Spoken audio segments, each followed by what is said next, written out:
Hi friends, welcome back to my channel. Medical and health related విషయాల కోసం నా ఛానల్ను సబ్స్క్రైబ్ చేసుకోండి. ఈరోజు మనం చాలా కామన్గా వినిపించే ఒక టాబ్లెట్ గురించి తెలుసుకుందాం. అదే బస్కోగాస్ట్. మనలో చాలామందికి కడుపు నొప్పి వచ్చినప్పుడు మెడికల్ షాప్కి వెళ్ళి ఈ టాబ్లెట్ అడుగుతుంటారు.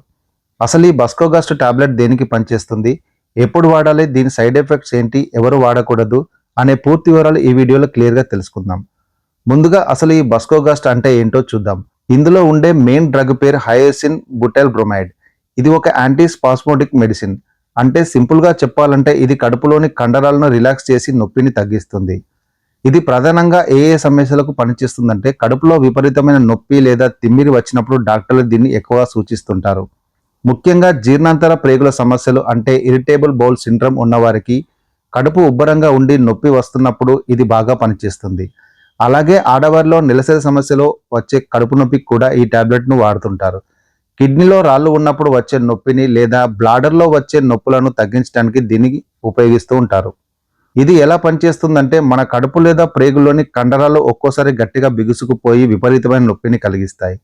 ఈ టాబ్లెట్ ఆ కండరాలను వదులు చేసి రిలాక్స్ అయ్యేలా చేస్తుంది. దీనివల్ల నొప్పి నుంచి రిలీఫ్ దొరుకుతుంది. గుర్తుంచుకోండి, ఇది ఒక సాధారణ పెయిన్ కిల్లర్ కాదు. ఇది కేవలం కండరాల నొప్పులకు మాత్రమే పనిచేస్తుంది. దీనిని ఎలా వాడాలి అంటే ఎప్పుడైనా సరే డాక్టర్ సలహా మేరకే వాడడం మంచిది. సాధారణంగా పెద్దవాళ్లకు సమస్యను బట్టి రోజుకు 1 లేదా 2 సార్లు డాక్టర్లు సూచిస్తారు. దీన్ని నీళ్లతో మింగాలి తప్ప నవలకూడదు. అయితే ఈ టాబ్లెట్ వల్ల కొన్ని సైడ్ ఎఫెక్ట్స్ కూడా వచ్చే అవకాశం ఉంది. నోరు పొరిబారడం, మలబద్ధకం, కళ్ళు మసక అనిపించడం, గుండె వేగంగా కొట్టుకోవడం వంటి లక్షణాలు కొంతమందిలో కనిపించవచ్చు. ఈ లక్షణాలు ఎక్కువగా ఉంటే వెంటనే డాక్టర్ను సంప్రదించవలసి ఉంటుంది.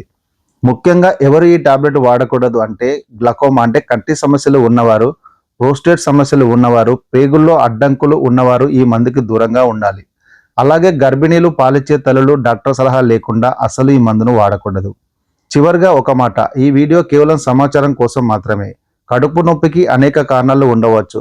కాబట్టి సొంత వైద్యం చేసుకోకుండా డాక్టర్ను సంప్రదించి వారు సూచించిన డోసేజ్ మాత్రమే వాడండి.